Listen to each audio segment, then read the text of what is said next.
Is this finally the GoldenEye successor we have been waiting 25 years for? Hey, my name is Corvo, this is Dishonest Plays, and today we share our first impressions for Agent 64 Spies Never Die. Starting off with the gameplay, it's fluid, smooth, and packed with action. You simply move through each level, pick up your weapon, and deal with the enemies. The game doesn't overwhelm you with unnecessary systems or mechanics.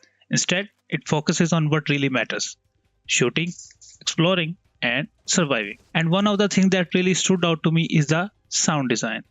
The atmosphere is fantastic, and the audio does a great job of making every encounter feel more intense. The sound design was handled by Dario Galizia, and it really adds to the old school spy action atmosphere. The fights are surprisingly tough. There is no casual checkpoint system that constantly saves your progress. If you die, you restart the level, which means you really have to be alert all the time because running in blindly can easily get you killed. The levels themselves are relatively small and linear, but I actually think that works in the game's favor. Because the levels are tighter, you are constantly kept on alert. There is a very little wasted space, and almost every area feels like it has something waiting for you. Each level also brings something different, whether it's a new challenge, a new objective, or simply a different way of approaching the situation. And the game doesn't hold your hand. You are constantly being told exactly where to go or what to do.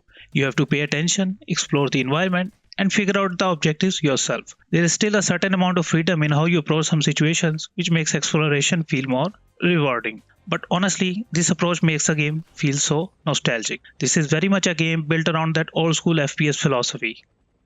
Get into a level, start shooting, figuring things out yourself, and keep moving. And speaking of shooting, sometimes you just have to turn your brain off and enjoy the chaos. The enemy AI is stupid as hell, but this actually makes the game more fun. You kill an enemy, and the one standing beside him just chills, behaving in completely ridiculous ways and adding fun to that goofy, nostalgic charm. And this is exactly what we have been expecting from it.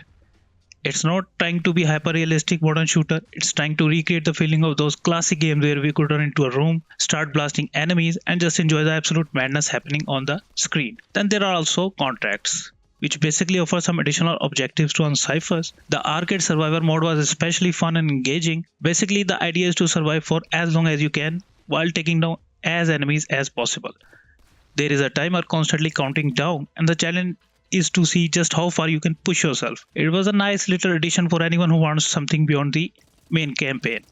Overall, Agent 64 Spies Never Die feels like a love letter to the classic FPS era. It's fast, straightforward, challenging, and nostalgic. It doesn't hold your hand, it doesn't overcomplicate things, and it doesn't need to. Sometimes all you really need is a gun, a bunch of enemies, a few objectives to figure out, and the freedom to cause absolute chaos. If you liked our video, then consider giving us a like and subscribe to our channel. This is it for this video, and I will see you in the next one. Bye bye.